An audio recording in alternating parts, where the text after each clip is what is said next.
Atenção, seja bem-vindo ao Não Durma. Este podcast conta com histórias de terror e assuntos aterrorizantes. Se você não está num momento bacana na sua vida, eu tenho que falar isso aqui mesmo. Fala. Bom, se você não estiver passando por um momento interessante, eu sugiro que você pule este episódio. Dessa forma você vai preservar a sua sanidade mental. Sem mais enrolação, vamos para o episódio de hoje.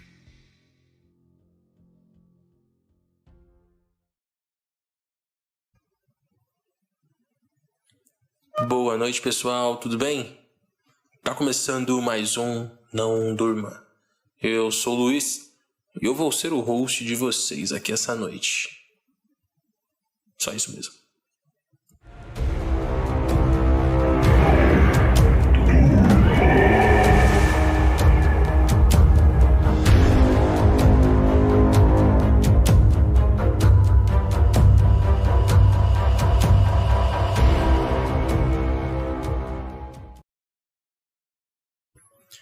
Bom, eu nunca fui um homem religioso, embora tenha sido criado em uma família religiosa.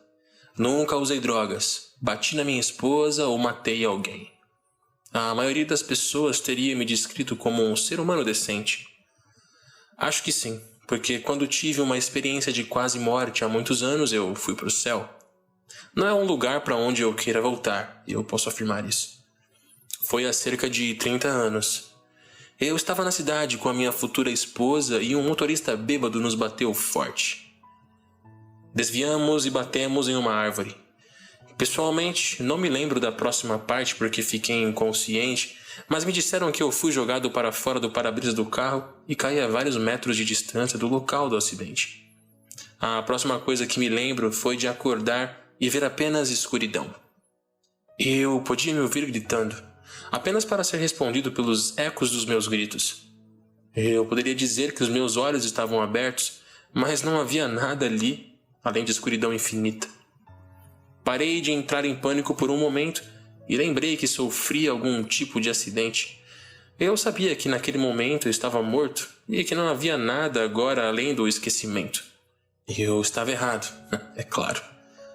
Em algum momento, nas profundezas do vazio escuro, algo respondeu às minhas baleias de desespero.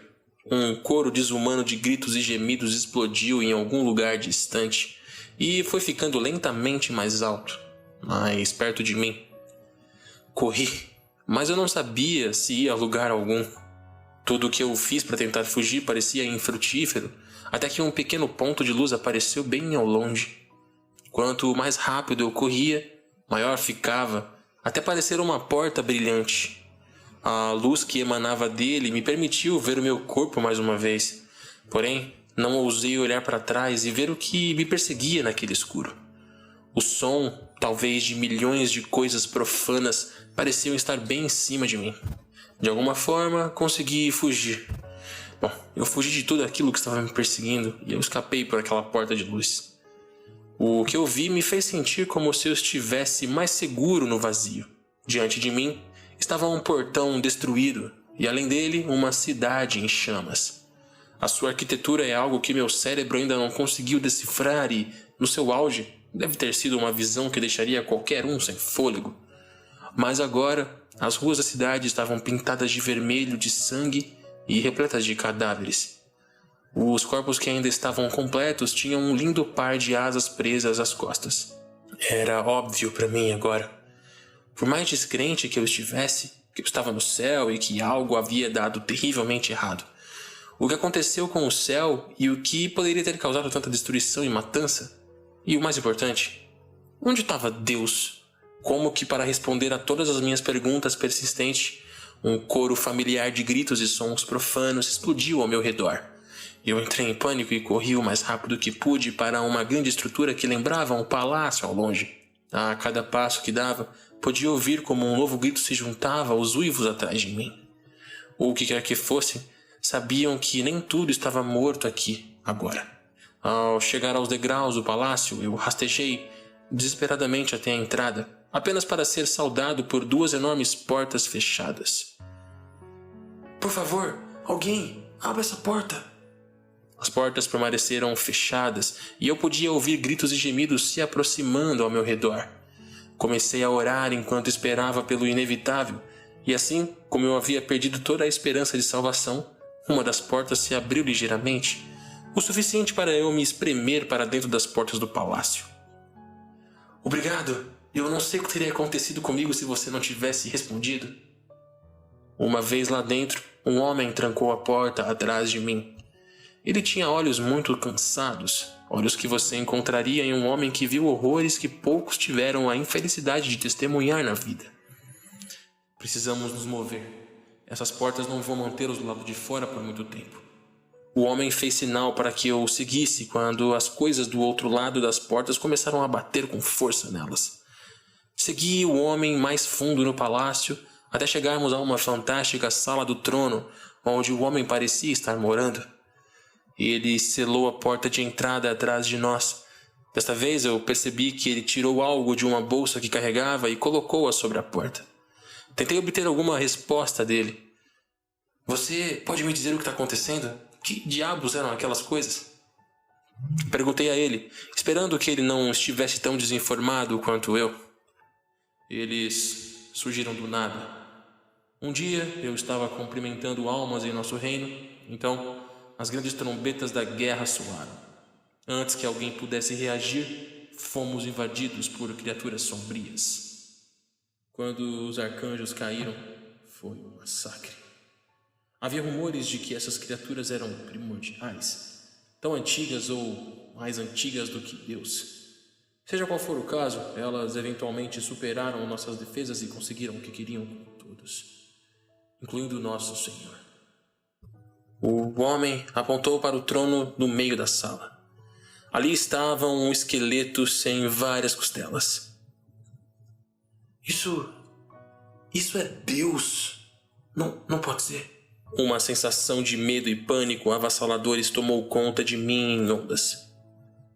Sim, o que sobrou dele. Mesmo ele não era páreo para o número esmagador deles. Tenho usado suas costelas para abençoar todas as entradas deste palácio, mas qualquer poder que elas detenham está desaparecendo com o tempo. Podíamos ouvir os gritos e barulhos de batidas ficando cada vez mais altos à medida que as criaturas se aprofundavam no palácio. Você já tentou escapar desse lugar? Eu perguntei, principalmente se havia alguma esperança de sobreviver a essa situação horrenda. Não funciona assim para mim, filho. Eu precisaria de um corpo na terra para poder sair do céu. No entanto, eu acho que você ainda pode ter uma chance de sobreviver. Ele caminhou até o trono de Deus, onde estavam os seus ossos. Pode haver energia suficiente nestes velhos ossos para mandá-lo de volta ao mundo dos vivos. Ele juntou os ossos e começou a cantar numa língua que eu nunca ouvi antes.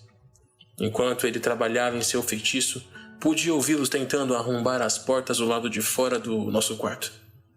E você? Eles vão arrombar aquela porta a qualquer momento. Enquanto eu dizia isso, braços manchados de preto abriram vários buracos nas portas. Está tudo bem, filho. Apenas lembre-se deste último ato de misericórdia no céu. Aproveite seu novo sopro de vida e lembre-se de não ser muito bom. Não há nada de bom esperando por você aqui do outro lado. Quando eles invadiram o quarto, finalmente consegui ver o que estava me perseguindo desde que acordei no vazio negro. A única coisa que consegui compreender à minha frente foram seus sorrisos distorcidos. Eu gritei. Gritei tanto e tanto que, na próxima vez que abri os olhos, estava amarrado dentro de uma ambulância. Os paramédicos tinham acabado de me ressuscitar. Minha namorada estava ao meu lado, chorando e agradecendo as pessoas ao meu redor por terem me trazido de volta. Fui levado ao hospital e, após alguns meses de reabilitação, pude viver uma vida plena e longa. Meu único arrependimento é nunca ter contado a ninguém o que eu vi depois de morrer, nem mesmo para minha preciosa esposa. Sinto que meu tempo na Terra é curto e não tenho intenção de voltar para o céu. Assim que eu terminar de escrever esta carta, vou dar um tiro na minha cabeça. Com alguma sorte, o inferno não sofreu o mesmo destino que o céu.